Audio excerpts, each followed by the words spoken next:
साठविला हरी जिही हृदय मंदिरी त्यांची सरली रझार झाला सफळ व्यापार हरी आला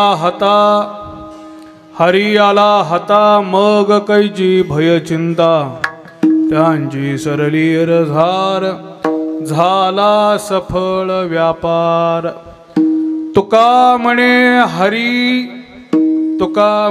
हरी काही उरोनेदी उरी त्यांची सरली रझार झाला सफळ व्यापार विठला विठला विठला विठला विठला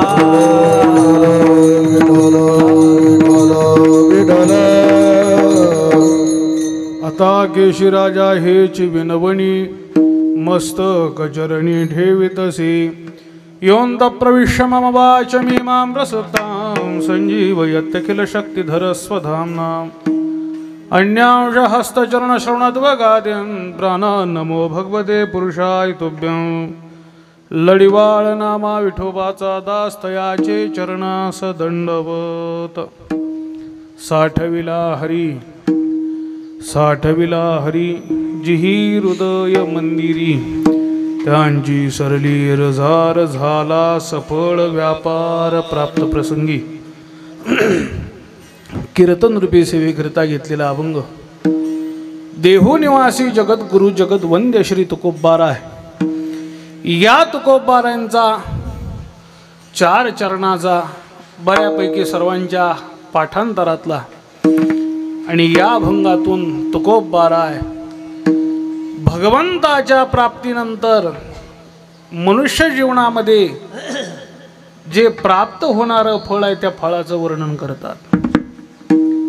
काय बोलतात तुकोबार आहे तत्पूर्वी थोडासा परिहार देणं तो म्हणजे असा आजचा हा कीर्तन सोहळा आणि या कीर्तन सोहळ्याचं निमित्त जर काय असेल तर ते म्हणजे वैकुंठवासी बाळासाहेब शेषराव कदम यांच्या 10व्या पुण्यस्मरणाच्या निमित्ताने हा सोहळा या ठिकाणी त्यांचा परिवार त्यांच्या कन्या असणाऱ्या सौ अर्पणा गणेशराव पाटील त्यांचे दोन्ही चिरंजीव दत्तात्रय बाळासाहेब कदम श्रीधर बाळासाहेब कदम या परिवारानं सगळे सोयरे संबंधी ग्रामस्थ आसपासून येणारी ही गोड अशी भजनी मंडळ गाणारे आहेत वाजवणारे आहेत या सर्वांच्या उपस्थितीमध्ये हा सोहळा साजरा करण्याचं नियोजन या ठिकाणी केलं।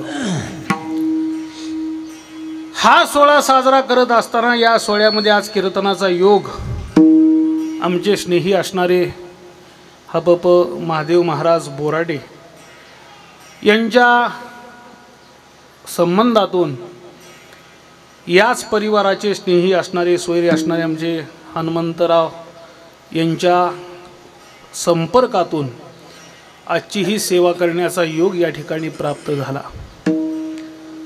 10 वर्ष त्या ठिकाणी होऊन गेले आणि 10 वर्ष होऊन जाऊन सुद्धा आज सोहळा एवढ्या सुंदर पद्धतीने त्यांचा साजरा होतो याचाच अर्थ असा होतो की या व्यक्तीने आयुष्यात येऊन काहीतरी सत्कर्म केलेला आहे आणि म्हणून आज 10 वर्ष त्यांची आठवण होत आहे। सध्याचा काळ इतका वाईट आहे बुवा सध्याचा काळ एवढा वाईट आहे की आपण पाहतो पुणे मुंबईसारख्या शहरामध्ये अशी परिस्थिती आहे, वडील का गतप्राण झाले की त्यांचा मुलगा इकडनं अग्नी संस्कार केल्याबरोबर तिथूनच ब्रीफकेस उचलतो आणि ऑफिसला निघून जातोय. त्याला ते वडील गेल्याचं आई गेल्याचं दुःख नाही, त्याच्याही पेक्षा काळ वाईट झालेला आहे. परवाच मोबाईलवर वाचलं होतं की एका मातेचा मुलगा ऑस्ट्रेलियामध्ये आहे आणि इकडं आई गेली समजल्यानंतर त्याला संपर्क करण्यात आला आणि संपर्कांती त्यानं सांगितलं की सगळं तुमची तुम्ही उरकून घ्या, मी काही तिकडे येऊ शकत नाही. म्हणजे एवढा कठीण काळ आहे की आई बापाचे उपकार सुद्धा सध्या त्या ठिकाणी समाजाला कळत नाही आहे. आई वडील, या आई वडिलांची सेवा काय आहे, हे आई वडील कोण आहेत याचा अधिकार या मुलांना कळत नाही. पण गेले 10 वर्ष आपल्या वडिलांचं स्मरण या परिवाराकडनं होतंय, याच्यापेक्षा मोठं भाग्य अजून कोणतंच नाही. का जगामध्ये सगळ्या उपकारातनं उत्तीर्ण होता येईल, पण आई वडिलाच्या उपकारातनं उत्तीर्ण होता येत नाही. त्यातनं उत्तीर्ण होण्याचा प्रयत्न रामकृष्ण, उत्तीर्ण होण्याचा प्रयत्न या परिवाराकडून यांच्या होतोय आणि तोच प्रयत्न याही वर्षी या ठिकाणी होत असताना सेवा करण्याचा योग या ठिकाणी प्राप्त झाला.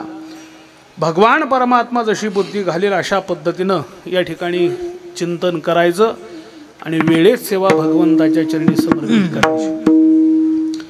जगद्गुरु तुकोबाराया अभंगातून भगवंताच्या प्राप्तीनं प्राप्त होणारं फळ त्या ठिकाणी वर्णन करतात. मानवी जीवनाचा विचार जर केला तर मानवी जीवन हे अनेक दुःखानं त्या ठिकाणी भरून गेलेलं आहे. मानवी जीवनाचा विचार जर केला तर या मृत्यू लोकामध्ये प्रत्येक मनुष्याचा विचार जर केला तर प्रत्येक मनुष्य सुखाची आशा करतो, पण प्राप्त जे होतं ते दुःखच त्या ठिकाणी प्राप्त होतं. का प्राप्त होतं? कारण या लोकाचा विचार जर केला तर याला मृत्यू लोक म्हणलेला आहे आणि या मृत्यू लोकामध्ये सुख नावाची गोष्ट ही खूप दुर्मिळ सांगितली. सहजासहजी न प्राप्त होणारी जर गोष्ट कोणती असेल तर ती सुख आहे. का? कारण या मृत्यू लोकामध्ये जिकडं पाहावं तिकडं दुःखच दुःख आहे. ज्ञानोबा गोड वर्णन करतात. मृत्यू लोकी सुखाची कहाणी ऐकिजेल कवणाचे श्रवणी, कैची सुकणी दरांतरुणी इंगळाची. महाराज म्हणतात की या मृत्यू लोकामध्ये सर्व सुखाला पात्र त्या ठिकाणी आहे असा कोणी नाही. सर्व सुखाला प्राप्त आहे असा कोण नाही. आपण म्हणतो का नाही, जगी सर्व सुखी असा कोण आहे? या जगामध्ये सर्व सुखाला पात्र असं कोणी नाही बुवा. सर्वांचा विचार जर केला तर प्रत्येक व्यक्ती, प्रत्येक मनुष्य हा दुःखालाच त्या ठिकाणी सामोरा जातो. नेहमी सांगतो, कबीर महाराजांनी वर्णन केले पहा. प्रजेला वाटतं राजा बरा आहे, राजाला वाटतं प्रजेचं बरं आहे. जो देखे सो दुखिया बाबा सुखिया कोई नहीं हेरे. राजा दुखिया प्रजा ही दुखिया. राजाला वाटतं प्रजेचं बरं आहे, लोकाला काही टेन्शन नसतं, काही व्याप नसतो, लोक आपलं उठतात, खातात, पितात, झोपी जातात.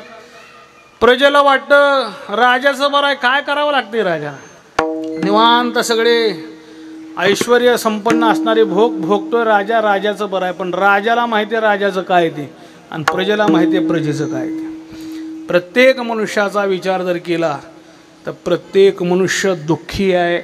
या जगामध्ये सुखी असा सर्व सुखाला पात्र कोणी नाही. सुखाचा विचार नाही हो, सुखाचा विचार नाही हो, सुखाचा विचार नाही हो, सुखाचा विचार नाही हो. बांधवाडी आहे संसार, दुःख बांधवाडी आहे संसार, बांधवाडी आहे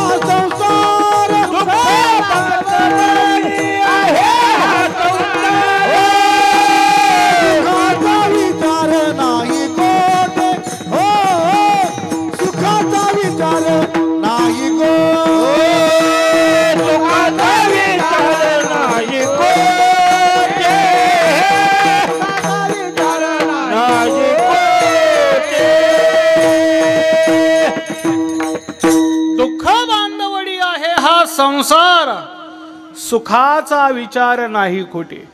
जिकडं पाहावं तिकडं या मृत्यू लोकामध्ये दुःखच दुःख भरलेलं आहे. दुःखाचे प्रकार अनेक आहे. कोण कशानं दुःखी असेल, कोण कशानं दुःखी असेल, कोण कशानं दुःखी असेल. दुःखाचे प्रकार मात्र अनेक आहेत, पण सुखी मात्र संपूर्ण या जगामध्ये कोणी नाही. एक प्रकारचं दुःख या मृत्यू लोकामध्ये नाही बुवा. मृत्यू लोकामध्ये अनेक प्रकारचं दुःख आहे. मी नेहमी सांगतो, ज्याचं लग्न होत नाही त्याला लग्नाचं दुःख आहे. लग्न झाल्यानंतर पोरग होईल का नाही, दुःख आहे. पोरग झाल्यानंतर ते व्यवस्थित निघल का नाही, दुःख आहे. ते लग्न झाल्या पोराचं लग्न झाल्यानंतर ते सांभाळतं का नाही, दुःखच आहे ना. म्हणजे एक प्रकारचं दुःख मनुष्य बऱ्याच वेळा ठरवून जातो. पहा, एवढं झालं का नाही महाराज, मोकळा झालो, पंढरीशिवाय दुसरं काही करणार नाही. पण ते करायला जातं एक आणि होतं तिसरंच. लोक जेवढं जबाबदारीतनं मागं जायला बघतात तेवढं आत अडकून बसत असतात, नाही का. हे मृत्यू लोकांचं वैशिष्ट्य आहे बुवा. बऱ्याच वेळा लोक म्हणतात, झालं महाराज यावर्षी पोराचं लग्न होतंय, पोराचं लग्न झाले की तुम्ही आळंदी पंढरी कुठं म्हणाल तिथं येतो. आणि लग्न झाल्यानंतर ते जास्त जबाबदारी त्याच्यावर पडून जाते बुवा, आणि तो तिथंच अडकून राहतो. मी का सांगतोय की या मृत्यू लोकामध्ये दुःख अनेक प्रकारचं आहे. महाराज वर्णन करतात की एका प्रकारचं दुःख नाही, अनेक दुःखे सांगू किती. सकळ संसाराची स्थिती न साहे पाषाण फुटती, भयकाप चित्ती धरलासे. एक प्रकारचं दुःख नाही, अनेक प्रकारचं दुःख. या दुःखाचा विचार करत असताना अनेक प्रकारचं दुःख जरी असलं तरी हे दुःख कदाचित त्या ठिकाणी मनुष्याला संपवता येईल. असं एक दुःख आहे की ज्या दुःखातनं मनुष्याला सहजासहजी त्या ठिकाणी तरता येत नाही. अनेक प्रकारचे दुःख आहे, ठीक आहे, पण त्या दुःखातनं कुठं ना कुठं तरी उपाय निघेल. पण या सगळ्या दुःखामध्ये एक दुःख असं आहे की जिथून माणूस सहजासहजी त्या ठिकाणी बाजूला सरकू शकत नाही. आणि ते दुःख जर काय असेल तर ते जन्म मृत्यूचं दुःख आहे. दुःख तर अनेक प्रकारचं आहे, पण सगळ्यात कठीण जर दुःख कोणतं असेल तर ते जन्म मृत्यूचं दुःख आहे. जन्म मृत्यूचं दुःख. या जन्म मृत्यूच्या दुःखाचा विचार जर केला तर हे जन्म मृत्यूचं दुःख सहजासहजी त्या ठिकाणी जीवाला सहन होत नाही. जन्माला येणंही कठीण आहे आणि जन्माला आल्यानंतर मरणंही कठीण आहे. जन्माला आल्यानंतर या जन्माचं दुःख सोपं आहे का? 9 महिने 9 दिवस त्या आईच्या उदरामध्ये राहावं म्हणजे काय एअर कंडिशन बंगला आहे तो निवांत राहायला. एअर कंडिशन बंगला. या गर्भाचं दुःख सांगत असताना संत महात्म्यांनी जागोजागी वर्णन केले. काय सांगू गर्भीचे यातना, काय सांगू गर्भीचे यातना, मळ मूत्र मज भोगिता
जय डॉक्टर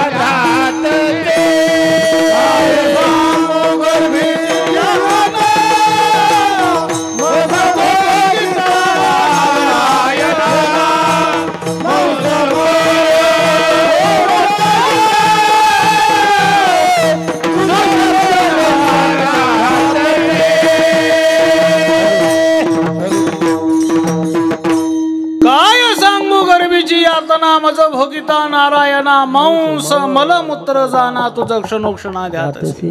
काय गोड वर्णन केलेलं आहे.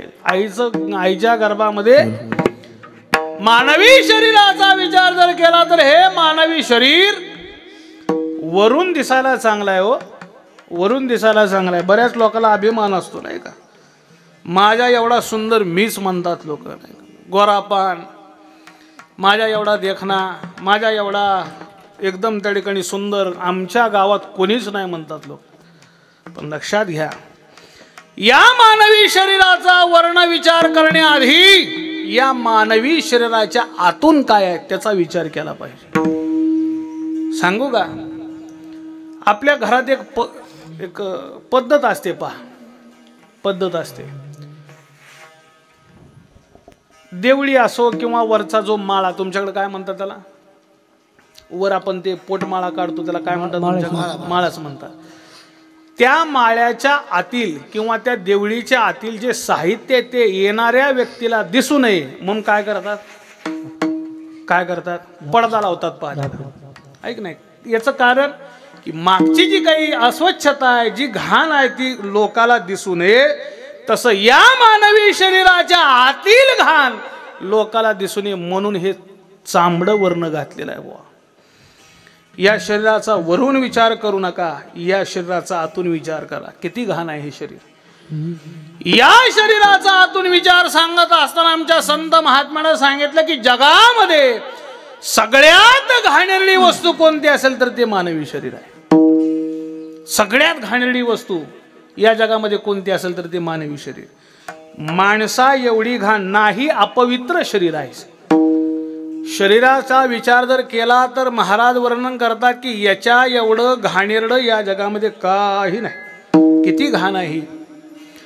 मनुष्याच्या शरीराचा विचार जर केला तर सगळ्यात अपवित्र हे मनुष्याचं शरीर. हा देह नाशिवंत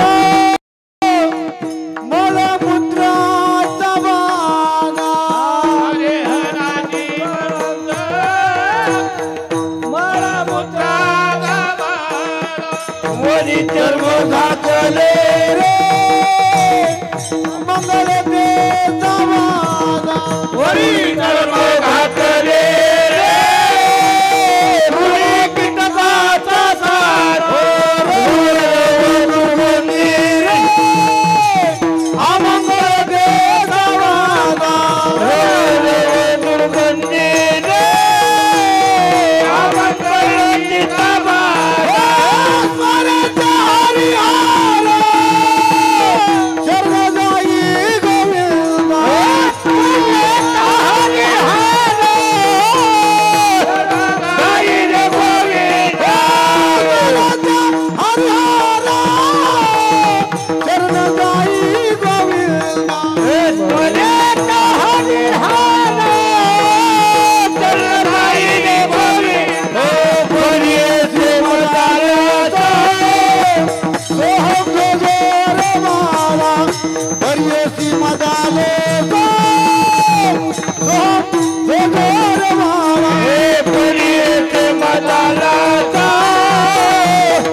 नाशिवंत मलमूत्राचा बांधा, वरी चर्म घातले रे क्रमिकीटकाचा सांदा, रव रव दुर्गंधी रे अमंगळतीचा बांधा, स्मरे त्या हरी हरा शरण जाय रे गोविंदा. महाराज म्हणतात की या मदालसा नावाची स्त्री आहे.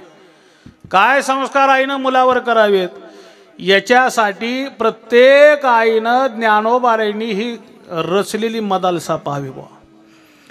लहान नुकतं जन्माला आलेलं मूल, त्या मुलाला ती आई उपदेश करते, अरे बाबा हे दिसतं ते काही नाही, जे सत्य आहे ते लक्षात घे. हा देह नासका आहे, नासका म्हणजे कुजणार आहे, नाशिवंत आहे. या देहाचा विचार धरून बसलास तर स्वतःच्या हिताला मुक्षील. म्हणून एक कर हा देह नाशिवंत मलमूत्राचा बांधा. मानवी शरीरामध्ये आहेच काय? मानवी शरीराचा आतून विचार जर केला तर हे सगळ्यात घाणेरडं शरीर म्हणजे मानवी. मी नेहमी सांगतो पहा, आतनही विचार करून तुम्हाला पहिल्यांदा बाहेरनं सांगतो किती घाण आहे. माणसाचं शरीर किती घाण आहे हे जर पाहायचं असेल तर नेहमी सांगतो पहा, एक गोष्ट करा उद्यापासून. आता आज आहे रविवार, उद्यापासून एक 4 दिवस म्हणजे गुरुवार शुक्रवारपर्यंत तोंडही धुवायचं नाही, आंघोळही करायची नाही. आणि शुक्रवारी किती जण तुमच्या जवळ येतात तेवढं मला सांगा फक्त. किती जण येतील तुमच्या जवळ? दात घासायचे नाही, काही तोंड धुवायचं नाही, आंघोळ करायची नाही, किती जण जवळ येतील तुमच्या?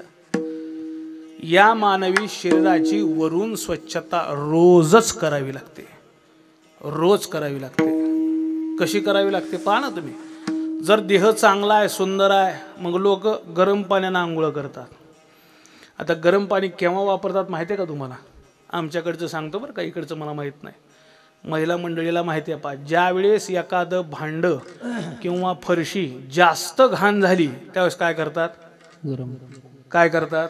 गरम पाण्यामध्ये निरमा, फिनेल, डेटॉल काय असेल ते घालतात आणि ते स्वच्छ करतात. मग आपण कशाने आंघोळ करतो? बरं, नुसत्या गरम पाण्यानं घाण निघते का? नाही, त्याला साबण लावायला पाहिजे. अनेक साबण बाजारामध्ये आहेत. अगदी त्या साबणांचा विचार जर केला तर महागा मुलकाची साबणं, बरं एवढ्यावर तरी का बसावं का नाही? साबण लावून झाल्यानंतर, आंघोळ चांगली झाल्यानंतर, अंग पुसल्यानंतर 2 प्रकारचे स्प्रे आहेत बुवा. एक कपड्याच्या आतून मारायचा, त्याला बॉडी स्प्रे म्हणतात नाही का? ते बॉडी स्प्रे मारायचा. बॉडी स्प्रे मारल्यावर तरी व्यवस्थित राहावं. नाही, स्वच्छ कपडे घालतात. स्वच्छ कपडे घातल्यावर तरी का बसावं, त्याच्यावरून अजून एखादा स्प्रे. एवढं जरी झालं तरी अत्तराचा अजून त्या ठिकाणी जो कापसाचा एक छोटासा असा हे असतो पहा, ते कानाला लावतात. याच्यावर तरी का बसावं? याच्यावर का बसत नाही. साबण लावून स्वच्छ आंघोळ केलेल्या शरीराला सुद्धा फेरेन लवली लावतील, कुठं ते विको लावतील, कुठं ते पावडर लावतील. एवढं सगळं जे आपण करतो कशासाठी? कशासाठी? केवळ एकच, शरीराची घाण लपवण्यासाठी, दुसरं काय? मग शरीर जर वर्ण एवढं घाण असेल तर आतनं विचारात ज्ञानोबा राहिला. कानोबा तुझी घोंगडी चांगली, आम्हासी का दिली वांगुली रे देवा. अरे तुझी घोंगडी इतकी सुंदर आहे, तुझ्या घोंगडीचा विचार जर केला, षडगुण गोंडे रत्न झडीत तुझं श्याम सुंदरा शोभली रे. तुझ्या घोंगडीचा विचार जर केला तर एवढी सडगुण संपन्न असणारी घोंगडी तुझ्या जवळ ठेवलीस आणि आम्हाला मात्र रक्त, रेत, दुर्गंधी, जंतू, नरक मुताने भरली रे कानोबा तुझी घोंगडी चांगली. आमच्या घोंगडीचा विचार जर केला तर रक्त, रेत काय शरीरामध्ये या घाणीशिवाय काही नाही महाराज. या मानवी शरीराचा विचार जर केला तर सगळ्यात घाणेरडी जागा म्हणजे मानवी शरीर. आणि या शरीरामध्ये 9 महिने 9 दिवस राहायचं. किती कष्ट आहेत विचारा संतांना. प्रथम केला गर्भीवास, काय ते सांगावे सायास, दुःख भोगले 9 मास, आलो जन्मास येतवरी. महाराज वर्णन करतात काय या गर्भाची अवस्था आहे. विष्टाले चहूकडे, नाकी तोंडी क्रमी किडे, गर्भवासीचे दुःख गाडे, कवना पुढे सांगावे. महाराज म्हणतात विष्टाले चहूकडे. आता विष्टा कशाला म्हणतात सांगावं लागतं का तुम्हाला? मानवी विष्ठा ही या विष्ठेचा लेप त्या जीवाच्या चहू बाजून असतो. विष्ठा लेपू चहूकडे, नाकी तोंडी क्रमिकिडे, नाका तोंडात क्रमी कीटक असतात. आणि गर्भवासीचे दुःख गाडे कवना पुढे सांगावे. 9 महिने 9 दिवस तसं दुःख भोगत राहायचं बुवा. हे दुःख इतकं कठीण आहे, तुम्हा सामान्यांना पचलं किंवा पचणार नाही, नवल नाही. महाराज म्हणतात चांगल्या चांगल्याला पचलं नाही. कोणाला? जे तपस्वी आहेत. मुनी मुक्त झाले, मुनी मुक्त झाले, बेणे गर्भवासा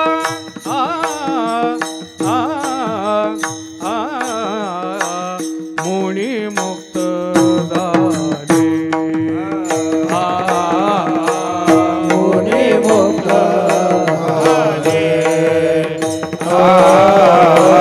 मुनी मुक्त झाले,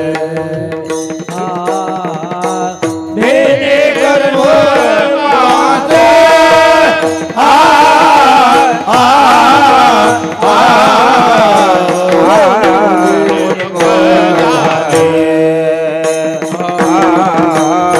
मुनी मुक्त झाले, बेणे गर्भवासा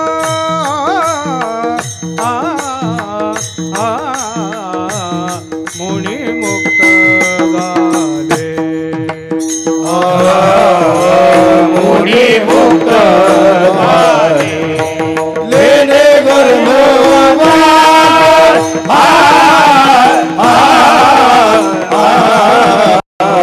मुनी मुक्त झाले, आमा विष्णुदासा सुलभ तो, आमा विष्णुदासा सुलभ तो, आमा विष्णुदासा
बघतो मोठ मोठे ऋषी मुनी या गर्भवासाला भ्याले का दुःख सहन होणार नाही. प्रत्येकाला शुकाचार्याची कथा माहिती आहे. 1 नाही 2 नाही 12 वर्ष आईच्या पोटात राहिले का जन्माला लागतं की मरावं लागतं आणि मेलं की जन्माला यावं लागतं. या गर्भवासाला भ्यालेले ऋषी मुनी महाराज म्हणतात का भीतात तर हा कठीण आहेच तेवढा दुःखरूप आहेच. म्हणजे जन्माला येणं सुद्धा दुःखच आणि जन्माला आल्यानंतर मरणं ते काही सुख देतं का बुवा. मरणं हे दुःखच देतं. महाराज म्हणतात मरण भोगणं लांब नुसतं माणसाला जा लय शहाणा आहेस मर जा एवढं सुद्धा सहन होत नाही. ते म्हणतं तुझ्या बापाच्या घरचं का तो मला मर जा म्हणतो. आगा मर हा बोल न सहाती परी मेलियावर ही रडती. साधा मर शब्द सुद्धा माणसाला सहन होत नाही आणि मरण जर भोगायचं आलं तर मरण हे भोगावंच लागतं. कितीही प्रयत्न करा मरण हे कोणालाही चुकत नाही नाही का. आगा उपजणे आणि निमणे हे साच जी जे कामान हे साच म्हणजे खरं आहे. कोणीही जन्म मरण चुकू शकत नाही बुवा. जन्म मरण कितीही मोठा वशिला असला तरी जन्माला यावंच लागणार आणि कितीही मोठा वशिला लावला की जन्माला आल्यानंतर मरावं लागेल. आले अवतार जीवा कीती हेरते पामरे नाही वर आले अवतार हेरते पामरे जीवा कीती हेरते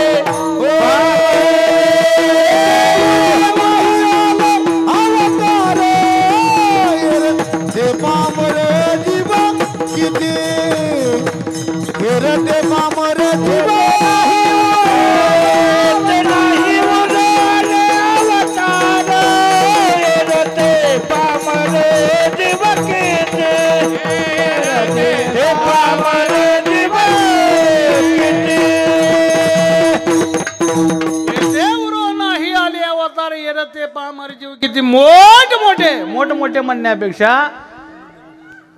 रामकृष्णादी अवतार एक दिवस संपवा लागले आपलं कुठे घेऊन बसला बुवा. महाराज वर्णन करतात जन्माला आले की मरावंच लागतं. ज्ञानोबा गोड वर्णन करतात उपजेते नाशे नाशे ते पुनरपी दिसे ते घटिका यंत्र जैसे परिभ्रमेगा. म्हणून जन्माला आल्यानंतर मरण सत्य आहे बुवा. नेहमी सांगत असतो पहा नेहमी सांगत असतो जन्माला आला ना एक दिवस त्या ठिकाणी आपल्याला मरण आहेच. कसं नेहमी एक उदाहरण सांगत असतो. बऱ्याच मंडळीने एसटीनेही प्रवास केला आणि रेल्वेनेही प्रवास केला नाही का. बरीच मंडळी एसटीनेही प्रवास करतात रेल्वेनेही प्रवास करतात. का दोन्हीमध्ये एक फरक आहे पहा. एसटीमध्ये बसल्यानंतर जिकडं जायचं आहे त्याचं तिकीट काढावं लागतं आणि रेल्वेचं कसं असतं बुवा कसं असतं आधी काढावं लागतं. ठीक आहे. ज्या दिवशी जाणार आहे त्या दिवशीचं रेल्वेचं आधी तिकीट काढावं लागतं. परतीचं अहो ज्या दिवशी जायचं तिकीट काढायचं त्याच दिवशी यायचं तिकीट काढायचं. तसं या रेल्वेच्या तिकिटाप्रमाणे मानवी जीवनामध्ये ज्या दिवशी आला त्या दिवशी येताना परतीचं तिकीट घेऊनच आलाय बुवा तुम्ही म्हणजे मी पण आहे बरं का त्या नाही तर तुम्ही म्हणाल तुम्हीच आहे तसं नाही. आपण येत असताना बरोबर जन्माला आलो त्या दिवशीच आपला जायचा दिवस ठरलेला आहे. त्या दिवशी आपल्याला जाणे आहे म्हणजे जाणे आहे. कितीही प्रयत्न करा कोणताही वशिला लावा मरण चुकत नाही. नेहमी एक कथा सांगत असतो मी पहा. गरुड पुराणामध्ये कथा आलेली आहे. गरुडाला कळालं की आपल्या आईचं मरण उद्या आहे. आता कसा पेपर फुटला देव जाणे बुवा पण कळालं आपल्या आईचं मरण उद्या आहे. गरुडानं विचार केला आपल्या आईला मरू द्यायचं नाही. आता कोण आहे गरुड? गरुड कोणाचा माणूस आहे? बारका वशिला आहे का? वशिला बारका आहे. ज्याच्या मनात आलं तर सृष्टी निर्माणही करतो आणि मनात आलं तर सगळं संपूनही टाकतो. अशा देवाचा बरं सप्ताहापुरता भेटणारा होता का नित्य भेटणं सेवेतला होता तो? नित्य. रोजचा घरातली व्यक्ती असल्यासारखा हा गरुड. या गरुडानं विचार केला काही जरी झालं तरी आपल्या आईला मरू द्यायचं नाही. गरुडानं विचार केला आणि हा गरुड आपल्या आईला पाठीवर घेऊन इतकं दूर जायचं म्हणे जिथं काळ आला नाही पाहिजे. मी कशासाठी सांगतो? मरण वाचवण्यासाठी गरुडानं काय प्रयत्न केले पहा. आणि मग मात्र हा गरुड आपल्या आईला पाठीवर घेतलं. ती गरुड भरारी आहे बुवा. गरुड भरारी म्हणजे काय सामान्य वाटते का तुम्हाला? त्याचा वेग खूप मोठा आणि त्या वेगानं आज निघालेला गरुड पूर्ण दिवस चालू लागला, पूर्ण रात्र चालू लागला. दुसऱ्या दिवशी दुपारच्या वेळेला घनदाट अशा अरण्यामध्ये कडे कपारामध्ये एक अशी जागा पाहिली जिथं सहजासहजी एखादं साधं पाखरू म्हणजे पक्षी सुद्धा येऊ शकणार नाही. अशा कोपऱ्यामध्ये आपल्या आईला त्यानं सोडायचं ठरवलं. म्हणून वरून खाली उतरू लागला आणि खाली उतरत असताना त्या कपारीमध्ये येत असताना आईला खाली उतरवणार समोर यमाला पाहिलं. कशापासून लांब घेऊन चालला होता? कशापासून? काळापासून लांब घेऊन चालला होता. समोर यमाला पाहिलं की गरुडाचं थंडगार आईस्क्रीमच झालं बुवा. अरे बाबा माझ्या आधी तू इथं कसा काय? अरे बाबा तुझ्या आईचं मरण याच जागी होतं म्हणे आणि आजच्या दिवसालाच होतं. बरं मग आजच्या दिवसाला या वेळेला तुझ्या आईचं इथं मरण होतं. मी विचारच करत होतो एवढ्या दुरून तुझी आता आई इथं येईल कशी? आणि बरं झालं माझं काम तू सोपं केलं. सोड इथं आणि निघून जा. परिणामी त्या गरुडाला आपल्या आईला तिथं सोडावं लागलं आणि मोकळा गरुड महागारी जावं लागला. मी का सांगितलं? गरुड सामान्य नाही पण मरण चुकवता आलं का? कोणताही प्रयत्न करावं मरण कोणालाच आवडत नाही. मरण आवडत नाही असं आहे का कुणी? तर मरण ज्याला आवडतं असं कुणी? कोणालाही मरण आवडत नाही पण ते भोगावंच लागतं. नेहमी एक विनोद सांगत असतो पहा. मरण वाचवण्यासाठी लोक काय करतात पण ते भोगावंच लागतं. एका गृहस्थाच्या घरी यम आला. यमानं सांगितलं बाबा उरक, मी यम लोकातनं आलेलो आहे, मी यम आहे आणि तुझी वेळ भरलेली आहे, आता तुला नेण्यासाठी मी आलो. मनुष्य हुशार होता. त्याने विचार केला मरण चुकवायचं आहे, आता कसं चुकवलं पाहिजे. थोडासा विचार केला आणि लक्षात आलं यमाला त्या ठिकाणी काहीही करून आपण या यमाला फसवलं पाहिजे. कसं फसवायचं म्हणून विचार करत असताना त्यानं डोक्यात विचार केला आणि सांगितलं यमाला, अ यम महाराज तुम्ही काही जवळून आले नाही, यम लोकातून इथं आलेले आहेत आणि मला घेऊन परत यम लोकामध्ये जाणार आहात. बरं मग अहो एवढ्या दुरून आल्यानंतर तुम्हाला जरा कंटाळा आला असेल, थोडंसं चहा पाणी करू आणि मग मला घ्या, खुशाल जाऊ म्हणे आपण. आम्हाला विचार केला लोक माझं नाव ऐकलं तरी घाबरतात आणि हे मला चहा पाणी विचारू लागलं. या मला वाटलं जाऊ दे, असंख्य लोक मी नेहले पण याच्या एवढा माझ्याविषयी आदरभाव असणारा हा पहिलाच आहे. याला विचारलं बोला ठीक आहे म्हणे, काय हरकत नाही, चहा तर चहा घेऊन जाऊ म्हणे. स्वयंपाकघरात गेला, 2 कप चहा केला, 1 कप स्वतःला 1 कप यमाला. जो कप यमाला जाणार होता त्या कपामध्ये यानं गुंगीचं औषध टाकलं बुवा. कशाचं? गुंगीचं औषध टाकलं. ते 2 कप चहा बाहेर आणला. यमाचा कप यमाच्या ताब्यात दिला, याचा कप यानं घेतला, दोघांनी चहा पिला. आता गुंगीचं औषध होतं, अर्थात यम झोपी गेला. चहा पिल्याबरोबर यम झोपी गेल्या. यानं विचार केला मरण चुकवायचं आहे, पहावं यमाच्या यादीत कोण कोण आहे म्हणून खिशात हात यमाच्या घातला, यादी काढली तर पहिलं नाव याचं. आता याच्याच घरी होते ना यम. यानं विचार केला आपलं मरण आपल्याला चुकवायचं आहे म्हणून पहिलं नाव खोडलं आणि ते नाव शेवट टाकलं बुवा. काय केलं? पहिलं नाव खोडलं आणि शेवट टाकलं. जशाच्या तशी यादी घडी घातली, यमाच्या खिशात ठेवली. काही काळानं यमाला जाग आली. यमाला जाग आल्यानंतर यमाला त्या ग्रहस्थाकडे पाहायला आले, भल्या ग्रहस्था तुझ्या या सेवेला मी प्रसन्न झालो. आजपर्यंत बऱ्याच लोकांच्या घरी गेलो पण एवढा पाहुणचार कुणी केला नाही, पण तुझ्या या भावनेला मी प्रसन्न झालो म्हणून माझा विचार बदललाय म्हणे. आता काय विचार बदलला? अहो म्हणे आता मी वरून सुरुवात करणार नाही, आता खालून सुरुवात करणार म्हणे. काय झालं मग काय झालं बुवा? ज्या दिवशी जायचं आहे त्या दिवशी जावंच लागलं. मी का सांगितलं, हे कुणीही चुकवू शकत नाही, कितीही मोठा वशिला असला तरी चुकवू शकत नाही. पण जन्म मृत्यू हे भोगण्यासारखं दुःख सामान्य जीवाला नाही. सामान्य जीवाला ते दुःख भोगण्यासाठी नाही.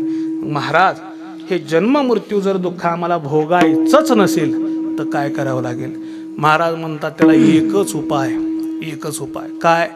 जो भगवंताला शरण जातो, जो भगवंताला आपल्या हृदयामध्ये साठवतो, महाराज म्हणतात त्याचंच त्यांची सरली हिरझार. मग त्याच्यासाठी आम्हाला काय करावं लागेल? महाराज म्हणतात हा भगवान हृदयामध्ये साठवावं लागेल. अभंगा साठविला हरी,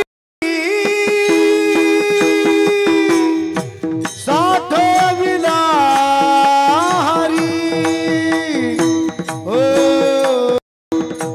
साठविला हरी, साठविला हरी,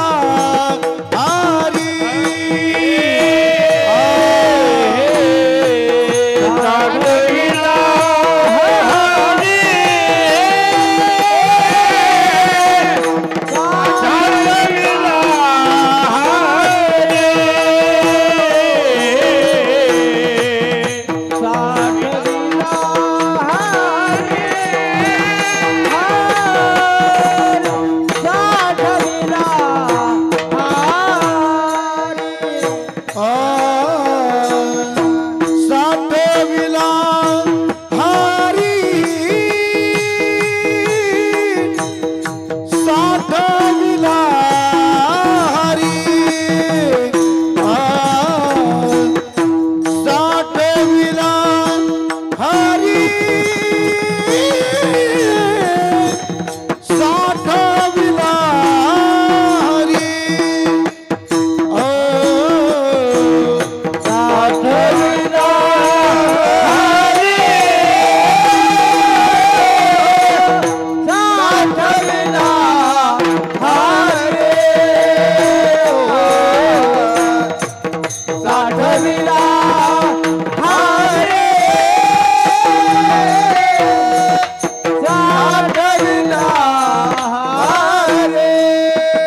मंदिरी. महाराज म्हणतात त्याला एक केलं पाहिजे की आपल्या या हृदय मंदिरामध्ये परमात्मा साठवला पाहिजे.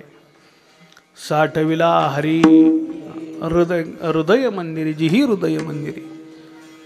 का देव हृदयामध्ये साठवावा लागतो का देव हृदयामध्ये आहे? कसं आहे बुवा, कसं आहे? हृदयामध्ये देव आहे का हृदयामध्ये साठवावा लागतो? देव हृदयामध्ये आहे बुवा. देव हृदयामध्ये आहे म्हणूनच आपलं उठणं बसणं खाणं पिणं झोपणं फिरणं सगळं चालू आहे. एकदा तो का हृदयातनं गेला की दारासमोर आपोआपच गर्दी होती. बुवा सांगावं लागत नाही, मी सांगत नाही. तैसा हृदयामध्ये रामो आस्था सर्व सुखाचा रामो का भ्रांतासी कामो विषयावरी किंवा सर्वा गटी राम देहा देही. हा परमात्मा आपल्या हृदयामध्ये आहे म्हणून सगळं चाललंय. मग असताना परत साठवायची काय गरज आहे? देव हृदयामध्ये आहे ना, मग असताना हा परमात्मा परत साठवण्याची काय गरज आहे? याचं कारण असं आहे बुवा, हा देव हृदयामध्ये आहे पण या देवावर अनेक प्रकारचे म्हणण्यापेक्षा विषयरूपी पांघरून या देवावर पडलेलं आहे. ते पहिल्यांदा स्वच्छ करून हृदयामध्ये फक्त देव, दुसरं काही नाही. फक्त देव हृदयामध्ये साठवला पाहिजे, दुसरं काही नाही. देवाशिवाय दुसरं काही साठवायचं नाही. याला म्हणतात साठविला हरी. कसं? बरीचशी दृष्टांत आहेत, बरीचशी प्रमाण आहेत. 2 दृष्टांत तुम्हाला सांगतो. भक्त हे हृदयामध्ये देवाला साठवतात. कित्येक तरी प्रमाण आहेत. भगवंताच्या तुकोबाराय बोलत असताना मला संगत पाहिजे, पण कोणाची? ज्यांच्या चित्तात देवाचं देव वचे चित्ती त्यांचे घडावे संगती, त्यांचे घडावे संगती, त्यांचे घडावे संगती. त्यांचे घडावे संगती, त्यांचे घडावे संगती, त्यांचे घडावे. देव वचे चित्ती घडावे संगती, त्यांचे घडावे संगती, त्यांचे घडावे संगती.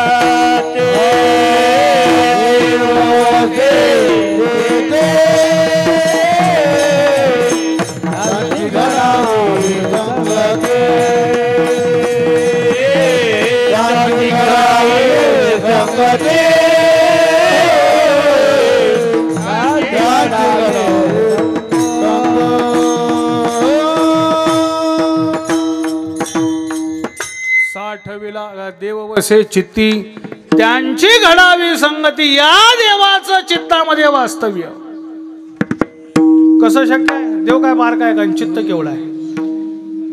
देव बारका नाही आहे बुवा. महाराज म्हणतात की हा परमात्मा व्यापक आहे. केवढा व्यापक? तुकोबारांच्या जवळ शब्द शिल्लक राहिले नाही म्हणून तुकोबारांनी एकच शब्द वापरला, एवढा प्रभू भावे खेळे संपुष्टी राहावी. एवढा शब्दाला किती ना बघा तुम्ही त्या ठिकाणी त्याचं मोपमाप कराल. एवढा एवढा एवढा एवढा एवढा काही सगळं व्यापक. देव महाराज कसल्याच मापात बसत नाही. देव किती व्यापक आहे सांगूच का तुम्हाला? नेहमी एक दृष्टांत सांगितला जातो पहा. हा परमात्मा किती व्यापक आहे. भगवान कृष्ण परमात्म्याचं लग्न आणि या लग्नाचं निमंत्रण भगवंतानी सगळ्यांना दिलं. जसं सगळ्यांना निमंत्रण दिलं तसं एके दिवशी हा परमात्मा समुद्राला आपल्या लग्नाचं निमंत्रण देण्यासाठी गेला. म्हणे समुद्राला निमंत्रण दिलं. आता काही विशेष पत्रिका असतात पहा. विशेष पत्रिका असतात की ज्या पत्रिकेवर नाव त्या घर मालकाचं असतं आणि पुढं सहपरिवार किंवा सहकुटुंब असतं. पहा तुमच्याकडे पद्धत आहे का नाही मला माहीत नाही, पण आमच्याकडे तशी पद्धत आहे. सहकुटुंब जे अति स्नेहाचे आहेत, अति जवळचे आहेत, त्याला सहकुटुंब आमंत्रण दिलं जातं. तसं भगवंतानं समुद्राला सहकुटुंब सहपरिवाराचं आमंत्रण कशासाठी? लग्नासाठी दिलं. सगळ्याला आमंत्रण देऊन भगवान परमात्मा माघारी आले आणि बलिराम दादाने विचारलं, कृष्णा कोणाकोणाला आमंत्रण दिलंस? देवाने यादी सांगितली. अमक्या अमक्याला सांगून आलो म्हणून त्याच्यात समुद्राचं नाव दादानी पाहिलं. कोणी? बलिराम दादानी. बलिराम दादानी नाव पाहिल्यानंतर बलिराम दादाने विचारलं, अरे बाबा बाकी सगळं चांगलं केलं म्हणले, पण या बाबाला कशाला सांगितलं म्हणजे? का? अरे समुद्र जर लग्नाला आला, समुद्र जर लग्नाला आला तर नवरा नवरी तर शिल्लक राहतील का? साधा नदीला पूर आला तर गावाच्या गाव उद्ध्वस्त होतात, इथं तर समुद्र येणार आहे. समुद्र आल्यानंतर काय होतं, मागचा एक 7-8-10 वर्षाचा काळ जपानचा पहा, श्रीलंकेचा पहा, म्हणजे कळेल आपल्याला समुद्रानंतर काय होतं. सुनामी ऐक ना, ऐकून काय होतं पहा तुम्ही. अरे बाबा हे कशाला नाही, ते देवानं सांगितलं तुम्ही काळजी करू नका म्हणे, माझे मी पाहतो काय करायचं. झालं. लग्नाचा दिवस जवळ आला, लग्नाचा दिवस उजाडला आणि समुद्र त्या ठिकाणी लग्नासाठी निघाला. आता समुद्र लग्नासाठी येत असताना काही शांत येईल? समुद्र लग्नासाठी येत असताना गावाच्या गावं वाहत चालली, गावं, माणसं, गाड्या, घोडे सगळं काय असेल ते उद्ध्वस्त होत चाललं. काही लोक पळत पळत बलिराम दादाकडे आले. दादा दादा काय झालं? अनर्थ झाला म्हणे. काय? अहो तो समुद्र लग्न मंडपाकडे येतोय आणि या समुद्रानं जर लग्न मंडप गाठलं तर इथं काही शिल्लक राहणार नाही. आणि मग दादाला त्या ठिकाणी कृष्णाची आठवण झाली, देवाकडे आले. म्हणलं होतं का नाही, सांगितलं होतं का नाही, बघ बाहेर, अरे तुझं लग्न व्हावं अशी अपेक्षा आहे ना तुझी, पहा बाहेर हा समुद्र सगळं उद्ध्वस्त करत या लग्न मंडपात येऊ लागलेला आहे. देवानं सांगितलं काळजी करू नका म्हणे, मी आहे. गेला परमात्मा समुद्राच्या जवळ, हात जोडले, सांगितलं बाबा इथपर्यंत आलास, पुष्कळ झालं म्हणे, आता इथंच थांबून इथून माघारी जा म्हणे. समुद्राने सांगितलं का बिनबुलाय आहे मी, बिनबुलाय पत्रिका आहे माझ्याकडं, इथून माघारी जा म्हणून सांगता? हो सगळं खरं आहे, मी आमंत्रण दिलं, पत्रिका तुमच्याकडे, पण इथून पुढं त्या ठिकाणी तुम्ही येणं अशक्य आहे, इथून माघारी जा. समुद्राने सांगितलं जमणार नाही म्हणे. नशीब पत्रिकेवर सहकुटुंब लिहिलं होतं, एकटाच आलो नशीब म्हणे. अजून आता बायका पोरं घेऊन आला असतो म्हणजे माझं काय राहिलं असतं, तुम्ही असं मला माघारी पाठवता येईल. देवाने सांगितलं सगळं खरं आहे बाबा, पण मी सांगतो मग इथून माघारी जा. समुद्राने सांगितलं काही जरी म्हणलात तरी मी इथून माघारी जाणार नाही, लग्न लावणार आणि मगच माघारी जाणार. आता मात्र समुद्रापुढं देवाचंही काही चालेना आणि मग मात्र देवानं युक्ती केली, आपला हात पुढे केला. असा हातावर एक रोम कळतो तुम्हाला, हातावर असतात तो केस काढला आणि त्या केसा काढल्यानंतर जो खड्डा, त्या केसाचा जो खड्डा, छिद्र जे असतं त्या छिद्रामध्ये सगळा समुद्र मावून घेतला, सगळा समुद्र मावून घेतला. याच्या पुढे जाऊन सांगू का, याच्या पुढे जाऊन सांगू, समुद्र कुठे घेऊन बसला? महाराज असं वर्णन करतात, अनंत ब्रह्मांडे, ब्रह्मांडे एका रोमे ऐसे धेंडे.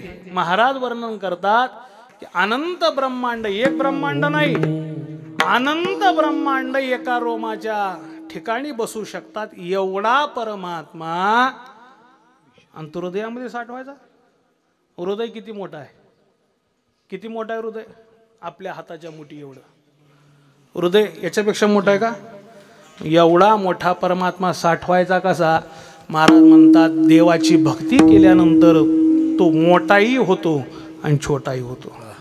जसं जसं देवाला तुम्ही ध्याल तसा तसा देव आकार घेतो. होय भक्ती केला तैसा, होय भक्ती केला तैसा, होय भक्ती केला तैसा, होय भक्ती केला तैसा.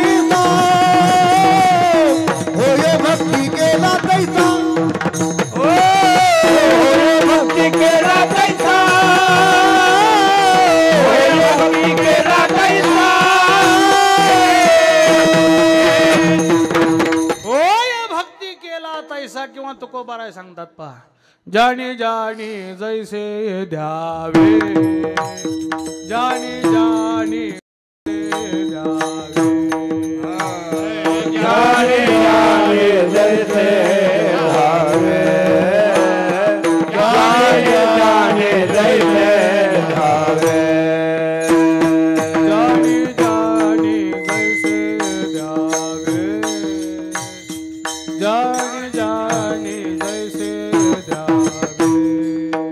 हरे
तैसे व्हावे कृपाळे. भगवंताला जसं जो स्मरण करेल परमात्मा तसा होतो. आणि हे केवळ होय भक्ती केला तैसा. भक्तीने हे शक्य होतं. कितीही व्यापक परमात्मा असला तरी सुद्धा हा हृदयामध्ये भक्त साठवतात. कसा साठवतात हा परमात्मा असा कळणार नाही. पण महाराज म्हणतात भावयुक्त अंतःकरणाने गेलात तर करतळी आवळे तैसा हरी. एवढा बारका होतो नाही का. बाव बळे आकडे एरवी नाकडे पण करतळी आवळे तैसा हरी. म्हणून हा परमात्मा या हृदयामध्ये हे साठवावा. मग अशी सांगितलं मी हा साठवावा का आहे तर आहेच. मग साठवावा का तर याच्याशिवाय दुसरं काही नको. हे चित्त विषयानं भरून गेलेलं आहे. आणि विषयाधीन त्या ठिकाणी मनुष्याला हे विषय काढल्याशिवाय परमात्मा त्या ठिकाणी राहता येत नाही. याच्याशिवाय दुसरं काही नको. फक्त हृदयामध्ये पाहिजे. कसा साठवावा छोटासा एक दृष्टांत तुम्हाला सांगतो म्हणजे लक्षात येईल. सूरदास नावाचे संत बऱ्याच जणांनी ऐकलेले आहेत. सूरदास महाराजांच्या चरित्रामध्ये एक कथा सांगितली जाते. हे सूरदास महाराज दोन्ही नेत्रांना अंध बुवा, यांना दिसत नव्हतं. हे सूरदास महाराज तीर्थयात्रा करावी म्हणून बाहेर पडले. यात्रा करत करत करत करत करत करत करत हे सूरदास महाराज वृंदावनामध्ये आले. आणि वृंदावनामध्ये आल्यानंतर आजही त्या वृंदावनामध्ये जिथं जिथं भगवंतानी ज्या ज्या लीला केल्या ते ते ठिकाण आजही आपल्याला पाहायला मिळतात. पहा एक एक एक एक ठिकाण पाहत पाहत पाहत पाहत पाहत हे सूरदास महाराज जिथं भगवंतानी रास क्रीडा केली त्या रास क्रीडा केल्याच्या ठिकाणी आले. त्या ठिकाणावर बसले असताना बराच काळ तिथं बसलेले आहेत. मनामध्ये चिंतन चालू आहे. याच ठिकाणावर भगवंतानी रास क्रीडा केलेली आहे. काय त्या गोपिका धन्य असतील. तो परमात्मा यांच्याबरोबर या ठिकाणी रास क्रीडा करतोय. मनामध्ये विचार करत असताना तिथं बसलेले आहेत. रात्रीची वेळ झाली आणि तिथं अशी पद्धत आहे की रात्री त्या ठिकाणी ते मंदिर बंद करत असताना एकही व्यक्ती त्या मंदिरात आजही मुक्कामी थांबू दिली जात नाही. का तिथं आजही अशी पद्धत आहे. अजूनही परमात्मा तिथं येतात आणि रास क्रीडा करतात. आणि ही रास क्रीडा जर एखाद्या सामान्य व्यक्तीनं भगवंताची पाहिली तर तो व्यक्ती जिवंत राहू शकत नाही. का देवाला पाहणं सोपं वाटतं का तुम्हाला. आपले डोळे आपलं चित्त टीव्ही मोबाईल पाहून पाहून पाहून पाहून सगळं सत्यानाश करून घेतला आपण. आणि तो देव सहजासहजी कळेल आपल्याला. म्हणून विषयाधीन लोकाला परमात्मा पाहणं शक्य नाही. तो तिथं जो राहील त्या भगवंताच्या तेजामध्ये तो गतप्राण होतो म्हणे. म्हणून तिथं थांबू दिलं जात नाही. अशी पद्धत आहे की जे पुजारी आहेत ते पुजारी रोज रात्रीच्या वेळेला मंदिर बंद करत असताना रोज लाडूचा नैवेद्य आणि तांब्या पेला भरून तिथं ठेवतात. ज्यावेळेस ते पुजारी सकाळी येतात त्यावेळेस तिथं लाडूही नसतात आणि पाणी नसतं म्हणे. आणि मग मात्र ते सुरदास महाराज तिथं आहेत. रात्रीची वेळ झालेली आहे. पुजारी एक एक सगळ्यांना बाहेर काढतायत. बाहेर काढत काढत सुरदास महाराजांच्या जवळ आले. सुरदास महाराजांना सांगितलं, अहो महाराज, तुम्हाला इथं मुक्काम करता येणार नाही. तुम्हाला इथून बाहेर जावं लागेल. तुम्हाला इथं थांबता येणार नाही. काय येणार नाही? त्यांनी सांगितलं, भगवान इथं येतात आणि इथं आजपर्यंत जो व्यक्ती थांबला तो दुसऱ्या दिवशी जिवंत राहिलेला नाही. म्हणून तुम्हाला थांबता येत नाही. सुरदास महाराजांनी सांगितलं, अरे बाबा, भगवान पाहिल्यानंतरची गोष्ट आहे ना, मला दिसतच नाही. मग भगवान पाहिनच कसा मी? मला देव दिसणारच नाही आणि मी इथून काय हलणार नाही. पुजाऱ्यांनी बरचसं समजून सांगितलं पण सुरदास महाराज ऐकायला काय तयार नाहीत. पुजाऱ्यांनी विचार केला, जाऊ दे म्हणे, आता यांच्या नशिबानं जसं त्यांचं होईल तसं होईल. आणि मग मात्र ते मंदिर बंद केलं. पुजारी निघून गेले. सुरदास महाराज एकटेच त्या स्थळावर आहेत आणि त्या स्थळावर मध्यरात्र ओलांडून गेली. पैंजणांचा आवाज येऊ लागला. छम छम छम छम अशा पद्धतीचे पैंजण वाजू लागलेले आहेत. सुरदास महाराजांच्या लक्षात आलं, अरे अरे अरे, म्हणजे ज्या अर्थी पैंजण वाजतात त्या अर्थी इथं गोपिका, भगवान परमात्मा, राधा इथं आता रास क्रीडा करतायत. काय माझं दुर्भाग्य असेल की मी त्या भगवंताला एवढ्या जवळ असून पाहू शकत नाही. मनामध्ये खूप खंती त्या ठिकाणी होऊ लागली. आणि मग मात्र काही काळ गेला. पहाटेची वेळ होत आल्यानंतर आवाज बंद झाला. सगळं शांत वातावरण झालं. विचार केला, ज्या अर्थी वातावरण शांत झालं, आवाज येईना, त्या अर्थी सर्व इथून निघून गेलेले आहेत. सुरदास महाराजांनी विचार केला, अरे नाही, त्या भगवंताला मी पाहू शकत, पण एवढं तरी करू शकतो ना. काय? ज्या मातीमध्ये गोपिका, राधा, भगवान नाचले ती माती तरी अंगाला लावून घेऊ शकतो का नाही? म्हणून त्या मैदानामध्ये आले आणि त्या मातीमध्ये, ज्या मातीमध्ये गोपिका, राधा, भगवान नाचलेले आहेत त्या मातीमध्ये असे गडबड गडबड गडबड लोळू लागले. लोळता लोळता लोळता लोळता पाठीला काहीतरी टोचलं बुवा. आणि पाठीला टोचल्यानंतर त्यांनी पाहिलं काय असावं म्हणून उठून ते पाठीला टोचलेली वस्तू हातामध्ये घेतली. लक्षात आलं हे दुसरं तिसरं काही नाही, हे पैंजण आहे. आता ज्या अर्थी इथं हे पैंजण पडलं त्या अर्थी हे इतर कोणाचं नसून हे कुठल्या तरी गोपिकेचंच आहे. म्हणून ते पैंजण जवळ ठेवलं आणि परत आपल्या जागेवर येऊन बसले. दिवस उजाडला. पुजारी आले. पाहतात तर सुरदास महाराज जशीच्या तशी अवस्था त्यांची आहे. पुजाऱ्याने विचार केला, काही झालं नाही, काही हरकत नाही. दिवसभर परती पूजा अर्चा सगळी लोक येत जात आहेत. दुसरा दिवस मावळला आणि पुजाऱ्यांनी सगळे बाहेर काढत असताना सुरदास महाराज सांगितलं, महाराज चला बाहेर. सुरदास महाराजांनी सांगितलं, आजही बाहेर येणार नाही म्हणे, मी इथंच मुक्काम करणार. पुजाऱ्याने विचार केला, ज्या अर्थी काल काय झालं नाही त्या अर्थी आजही यांना काही होणार नाही. घेतलं लावून आणि बाहेर पडले. परत मध्यरात्र ओलांडून गेली. मध्यरात्र ओलांडून गेल्यानंतर ते पैंजणाचे आवाज येऊ लागले. सुरदास महाराज तटस्थ त्या ठिकाणी बसलेले आहेत. आणि हे सगळं करत असताना पहाटेची वेळ आता संपलं, रासक्रीडा संपली.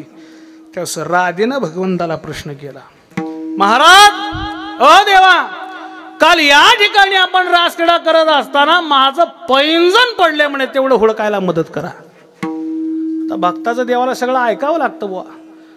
आज्ञाधारी आहे देव भक्ताचा. नाथ महाराज किती गोड वर्णन करतात, तुम्ही अच्युतात्मकणेचे निर्धारी, मनोनी देव तुमचा आज्ञाधारी, तुम्ही मना त्या ते उद्धरी एरवी न धरी अनाथा. भगवत भक्ताचा आज्ञाधारी हा परमात्मा आहे. यांनी सांगितलं मला पैंजण हुडकायला मदत करा. भगवान इकडं पाहतात तिकडं पाहतायत, पैंजण काय सापडेना. सहज लक्ष गेलं तर सुरदास महाराजांच्या जवळ पैंजण दिसलं. परमात्मा सुरदास महाराजांच्या जवळ आला. हो महाराज, ते पैंजण द्या म्हणे इकडं. सुरदास महाराजांनी सांगितलं, तुम्ही कोण? मी देव आहे म्हणे. द्या पैंजण. देत नाही पैंजण. अहो तुमचं नाही ना, मुळीच नाही माझं, मग द्या ना. लोकांची वस्तू घेऊ नये काही जरी म्हणला तरी पैंजण देत नाही. अहो पैंजणाच्या मोबदल्यामध्ये तुम्हाला काही पाहिजे का, काय हवंय का? हो म्हणे पाहिजे म्हणूनच पैंजण देत नाही. बरं जे अपेक्षित आहे ते दिल्यानंतर तरी पैंजण द्याल का? लगेच पैंजण दे म्हणे. काय पाहिजे सांगा, काय पाहिजे तुम्हाला? आता अंध व्यक्ती काय मागेल? याने सांगितलं काय नको मला डोळे पाहिजे म्हणे. आता भगवान परमात्म्याची कृपा काय अवघड आहे, काय अवघड आहे. मूकं करोति वाचालम पंगुम लंघयते गिरिम यत्कृपातहम वंदे परमानंद माधम. किंवा करशील तरी नव्हे काही, राईचा डोंगर पर्वत राई, आपुले करुणेचे साई करी आई मजवरी. देवाच्या मनात येस तो अशक्य ते तुम्हा नाही नारायणा, आणि निर्जीवा चेतना अनावया. भगवंताला अशक्य काही नाही. भगवंताने कृपा कटाक्ष टाकल्याबरोबर डोळे आले बुवा. भगवंताला समोर पाहिलं, पाहिलिया वेद लावी बैसे जीवे जडोनी. भगवंताला नकशिकांत न्याहाळलं, सुंदर असं स्वरूप हृदयामध्ये साठवलं. देवानं सांगितलं अहो महाराज आता पैंजण द्या. दिले ना डोळे तुम्हाला? त्यांनी सांगितलं देत नाही. काय सांगितलं? देत नाही. अहो म्हणाला होता तुम्ही जे तुम्ही मागाल ते मी तुम्हाला दिल्यानंतर तुम्ही पैंजण द्याल. द्या पैंजण. देत नाही. देणार नाही, नाही देणार म्हणे. अहो तुम्ही असं शब्दाला बदलू नका. जे बोलला होता ते खरं करा. काही जरी म्हणला तरी पैंजण देत नाही. अजून काय पाहिजे का? हो म्हणे अजून पाहिजे. अजून पाहिजे. बरं हे तरी दिल्यानंतर पैंजण द्याल का? देऊन तर बघा म्हणे. हे दिल्यानंतर लगेच पैंजण देतो. काय पाहिजे सांगा? सूरदास महाराजांनी सांगितलं दिलेले डोळे घालवून टाक म्हणे. काय सांगितलं? दिलेले डोळे घालवून टाक. भगवान परमात्मा सूरदास महाराजांच्याकडे पाहू लागला. देवाला गहीवरून आलं. देव सूरदास महाराजांना विचारतोय महाराज आजपर्यंत नेत्रहीन होता, डोळे नव्हते, पण आज तुम्हाला डोळे प्राप्त झाल्यानंतर लगेच डोळे घालवण्याची इच्छा का? सूरदास महाराज होते बुवा. इतकं गोड उत्तर दिलं. देवा आजपर्यंत डोळे नव्हते म्हणून इतर काही पाहिलं नव्हतं, पण डोळे आल्याबरोबर आता तुला पाहिलं. तुला पाहिल्यानंतर तू हृदयात साठवला गेला. आता दुसरं काही पाहण्याची इच्छाच नाही म्हणून डोळे घालव म्हणे. याला म्हणतात साठविला हरी. हरी जी हृदय मंदिरी. भगवंताच्या शिवाय दुसरं हृदयामध्ये काही साठवायला तयार नाहीत. याला म्हणतात साठविला हरी. जिही हृदय मंदिरी. मंदिरी मंदिर म म्हणजे मंगलता, दी म्हणजे दिव्यता, र म्हणजे रम्यता. मंगलता दिव्यता रम्यता या तिन्हीचा संग म्हणजे मंदिर. महाराज म्हणतात असा हा हरी हृदयामध्ये साठवला. साठविला हरी जिही हृदय मंदिर. याचं फळ अभंगाच्या द्वितीय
महाराज म्हणतात भगवंत हृदयामध्ये आल्यानंतर येरझार संपते.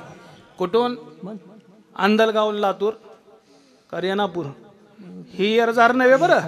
महाराज म्हणतात पुनरपी जननम पुनरपी मरणम पुनरपी जननी जठरे शेणम ही जी येरझार आहे. मगाशी सांगितलं उपजेते नाशे नाशेते पुनरपी. तिचे जन्म मृत्यूचा जो काही त्या ठिकाणी येरझाराचा आपला आहे ती येरझार या ठिकाणी खुंटीत होते. का? कारण भगवंताच्या कृपेनं जन्ममरण नाहीस होतं. जन्ममरण नाहीस होतं बुवा. कोण सांगतं हे? बाकीचे सांगून उपयोगच नाही.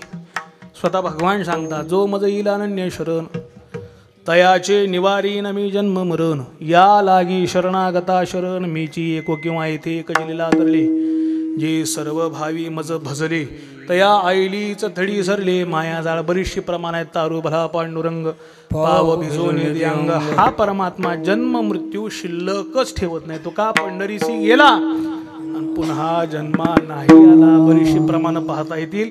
वेळ आपली संपून गेलेली आहे. मी का सांगतो हे की त्यांची सरली येरझार हा व्यापार आहे बुवा. जन्म मृत्यू म्हणजे हा व्यापार आहे आणि हा व्यापार सफळ होतो केव्हा? भगवंताला हृदयामध्ये साठवल्यानंतर. म्हणजे काय? जन्म मरण शिल्लक राहत नाही. तुकोबारा किती गोड वर्णन करतात. बरवा झाला व्यवसाव पावलो चिंतिला असे ठाव दृढपायी राहिला भाव पावला जीव विश्रांती बरवा फळला शकून अवघा निवारीला क्षीण तुमचे झालिया दर्शन जन्म मरण नाही आता. महाराज म्हणतात जन्म मरण त्यांच्याजवळ शिल्लक राहत नाही. हे जन्म मरण म्हणजे किंवा बरवा झाला व्यवसाय आणि चित्ती राहिलेसे पाय. महाराज म्हणतात व्यवसाय हा जर त्या ठिकाणी सफळ करायचा असेल तर या भगवंताला हृदयामध्ये साठवलं पाहिजे. आणि तो साठवल्यानंतर होतं काय? तर त्यांची सरली येरझार झाला सफळ व्यापार. म्हणून जो कोणी या भगवंताला साठवतो महाराज म्हणतात त्याला कसल्याही प्रकारची आता भीती शिल्लक राहणार नाही. अभंगाच्या तृतीय हरी आला हाता हरी आला हाता हरी आला हाता हरी आला हाता हरी आला हाता हरी आला हाता हरी आला हाता हरी आला हाता कैची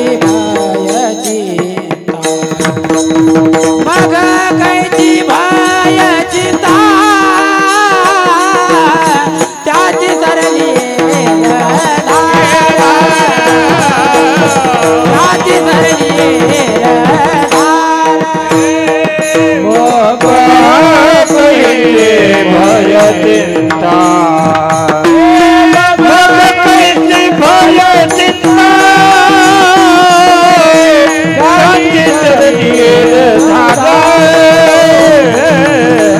त्याची सरली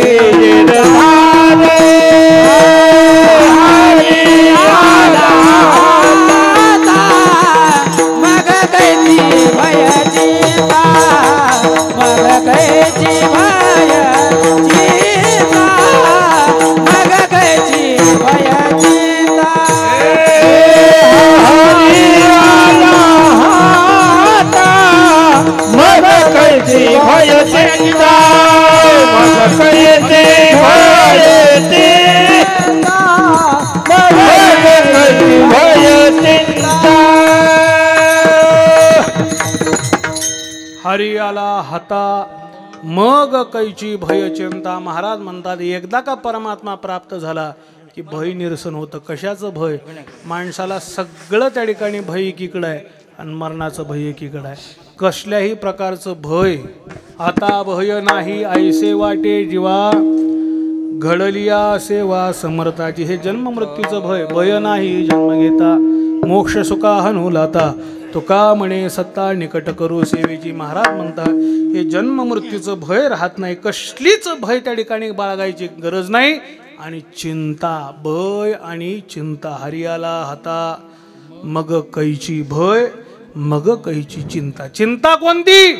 महाराज म्हणतात जी चिंता तुकोबारायांना होती कोणती? काय मी उद्धार पावेन, काय कृपा करील नारायण, ऐसे तुम्ही सांगा संत जन, करा समाधान चित्त माझे, माझा उद्धार होईल का, मी त्या ठिकाणी तरुण जाईल का, ही चिंता करण्याचं काही काम नाही. कारण या भगवंताच्या प्राप्तीनं, भगवंताच्या भक्तीनं चिंता नाहीशी होती. नाथ महाराज गोड वर्णन करतात. चिंतने नासतसे चिंता, चिंतने सर्व कार्य हाता, चिंतने मोक्ष सायुजता, घर शोधितसे. चिंतनानं सगळ्या काही गोष्टी त्या ठिकाणी चांगल्या होतात.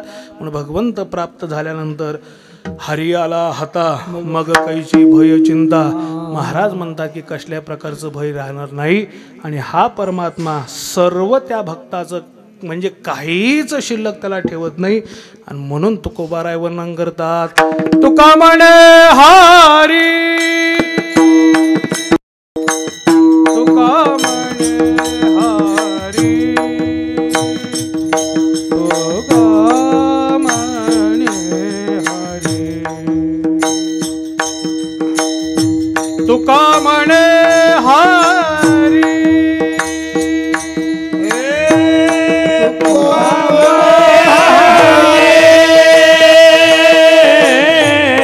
तुका म्हणे हरी, तुका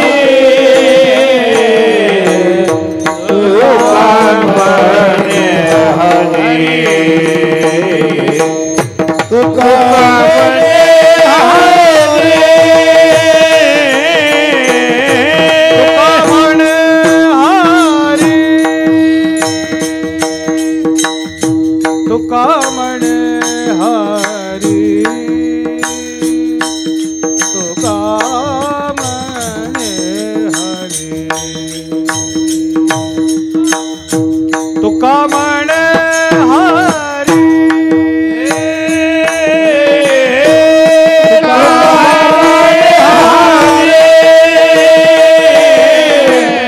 तुका म्हणे हरी,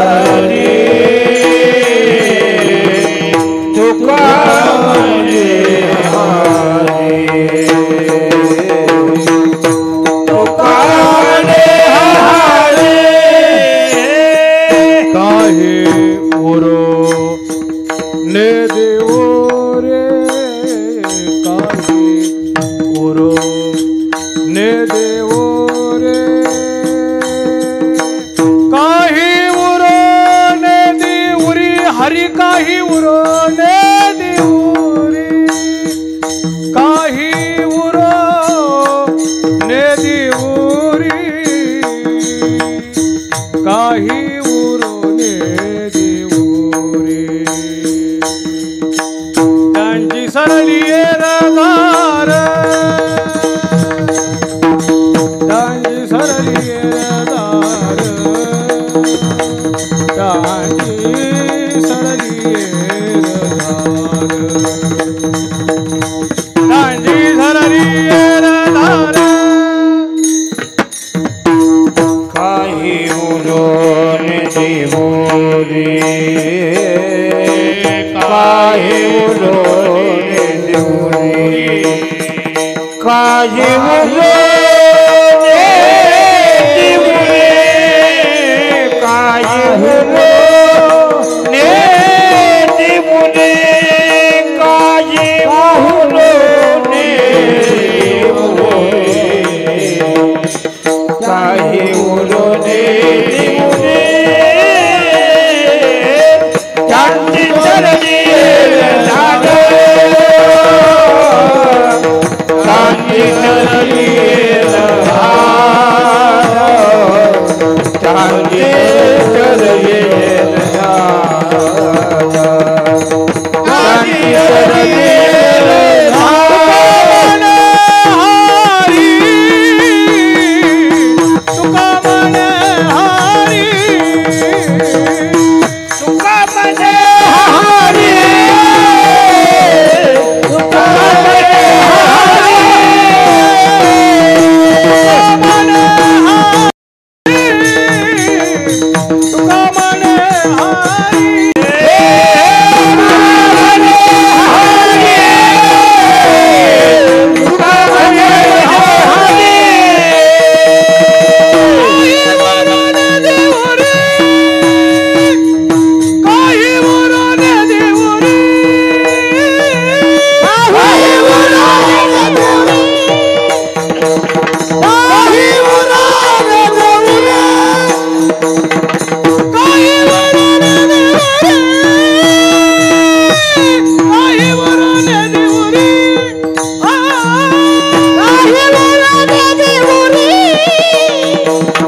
झाले मी बी कवा म्हणत नाही, पण ते कसं आहे एवढे चांगले साथीला असताना मग घाबरायचे कशासाठी?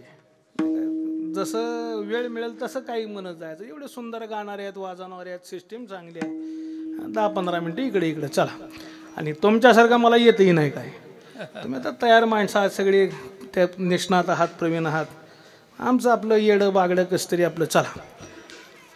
तुका म्हणे हरी काही उरोने दिवरी. हा परमात्मा या भगवत भक्ताचं सर्वस्व त्या ठिकाणी सहन करून यांच्याजवळ काही शिल्लक राहत नाही. म्हणजे काय? तुका म्हणे आम्ही झालो अग्निरूप लागून येते पाप पुण्यांगा. यांच्याजवळ काही शिल्लक राहत नाही आणि सगळं संपलं की जन्म मरण खंडित होतं. का जन्माला यावं लागतं? कर्म भोगण्यासाठी यावं लागतं. मग काही शिल्लक राहिलं नाही, मग जन्म मरण कष्ट. म्हणून तुका म्हणे हरी काही उरोने दिवरी. त्यांची सरली रझार झाला सफळ व्यापार. ज्ञानेश्वर मावली राजा मावली तुकाराम ज्ञानेश्वर मावली माऊली ज्ञानेश्वर मावली नारायण तुकाराम ज्ञानेश्वर मावली पुंडरीश्वर मावली ज्ञानदेव ओला पुंडरी कवरला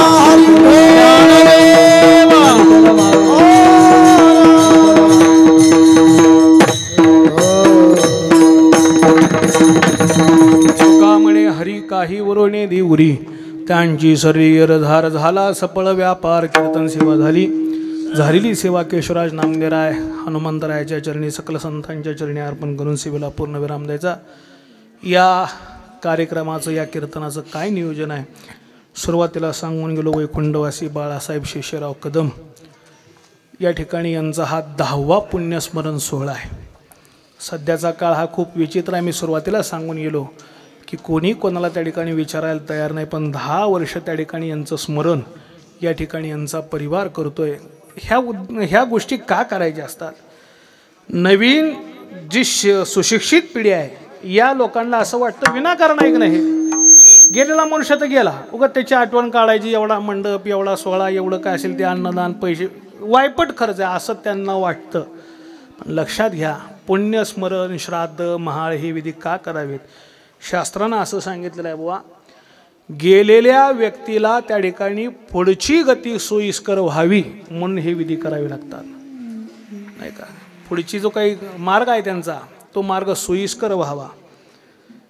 नाही केलं तर मग असं असतं, घरामध्ये एकमेकाचं पटत नाही. जिथं 5 रुपये एका कामाला लागायला पाहिजे तिथं 50 रुपये जातात. घरामध्ये आरोग्य व्यवस्थित राहत नाही, सारखं कलह, पैसा सगळं त्या ठिकाणी लयाला जातं. मग अशी लोक काय करतात, घरात का अशी किरकिरी वाढली, काही अवस्था झाली की ती पत्रिका घेतात घरातल्या इंजन ब्राह्मणाकडे जातात. ब्राह्मणाला ते दाखवतात, काका आमच्या घरी असं का होतं म्हणे, एकमेकाचं पटे नाही गेलं, चांगलं घरात काही अन्न चांगलं लागत नाही, असं होतं. बरं, ज्या घरामध्ये कितीही सुगरण चांगले असू द्या पण अन्नाला चव लागत नाही, नाही का, जिथं वातावरण शांतता वाटत नाही, ज्या घरात बसल्यानंतर केव्हा एकदा बाहेर जातो असं होतं, या घराला ते ब्राह्मण सांगतात याचं कारण तुम्हाला पितृदोष लागला. पितृदोष लागल्यानंतर काय, मग जावा त्र्यंबकला जावा, नारायण नागबळी, त्रिपिंडी, हे काही उपाय सांगितले जातात. महाराज हे उपाय सांगितल्यानंतर मग लोक तिकडं जातात. हे जर व्हावं असं वाटत नसेल तर पितरांना त्या ठिकाणी महाराज प्रसन्न करून घेतलं पाहिजे. हे स्वतः तुकोबाराय सांगतात, माझे झाले गया वर्जन पिटले पितरांचे ऋण. पितराच्या ऋणातनं मुक्त होणं म्हणजे त्यांच्या नावानं हे सोळी करणं, आणि त्या योगानं त्यांचा हा परिवार, त्यांचे जे काही मुलं आहेत, त्यांची जी कन्या आहे सौ अर्पणा गणेशराव पाटील, दोन्ही मुलं श्री दत्तात्रय बाळासाहेब कदम, श्री श्रीधर बाळासाहेब कदम यांच्या परिवाराने, सगळे सोयरे जे काही संबंधी आहेत या सर्वांच्या सहकार्याने हा सोहळा त्या ठिकाणी पार पडतोय. हे करणं पितृऋणातनं थोडं का होईना उत्तीर्ण होण्याचा हा प्रयत्न आहे, आणि हा प्रयत्न जरूर केला पाहिजे. त्या योगानं त्यांनी ही आयोजित केलेली सेवा, त्यांच्या विनंतीला मान देऊन उपस्थित सर्वच गुणीजन कलाकार मंडळी, उत्तम गाणारे आहेत, उत्तम वाजवणारे आहेत, गावातील काही भजनी मंडळ असतील, बाहेरून काय आलेली भजनी मंडळ असतील, ग्रामस्थ मंडळ श्रवणाला आहेत, बाहेरून आलेली मंडळी आहेत, या सर्वांच्या उपस्थितीमध्ये हा सोहळा या ठिकाणी पार पडतो. आणि या सोहळ्यासाठी आज उपस्थिती म्हणजे मला त्या ठिकाणी येण्याचा योग आला ते म्हणजे आमचे मित्र परमस्नेही महादेव महाराज बोराडे यांच्या प्रेम संबंधातून या ठिकाणी स्नेहातून हा सोहळा पाहण्याचा योग करण्याचा योग आला. त्यांनी आमचे स्नेही असणारे हनुमंतराव यांच्याकडे संपर्क करून आज या ठिकाणी कीर्तनाचा योग या ठिकाणी प्राप्त झाला. भगवंताने जशी सेवा माझ्याकडून केली, मी काही मोठा ज्ञानी किंवा काही नाही, नवे भवश्रुत नवे ज्ञानशील दासमी दुर्बळ वैष्णवाचा एवढंच माझ्याकडं आहे. त्या योगानं आज तुम्हा सर्वांच्या भेटीचा योग, सेवा करण्याचा योग आला. भगवंताने जशी सेवा करून घेतली त्या पद्धतीनं केली.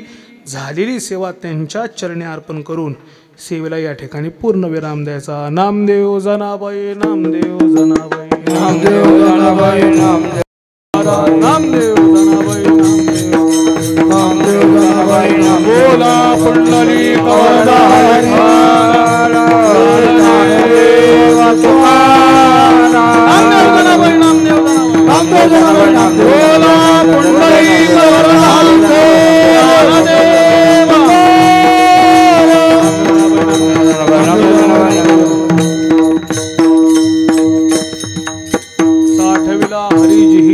मंदिरी त्यांची सरली एरझार झाला सफळ व्यापार कीर्तन सेवा झाली.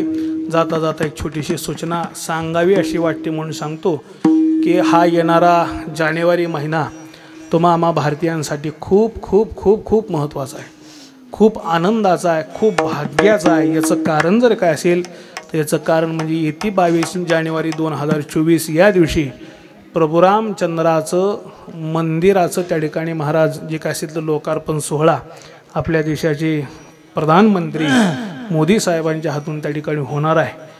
आता तिथं जाणं आपल्याला बहुतेक अशक्यच आहे, शक्य होणं त्या ठिकाणी नाहीच. कारण का 1,40,40,00,000 आपल्या देशाची काही लोकसंख्या आहे. त्यातनं 4,000 आमंत्रित 2,000 विप्र म्हणजे ब्राह्मण असे 6,000 लोकांनाच प्रवेश तिथं आहे. आणि आपल्याला जाणं शक्य नाही.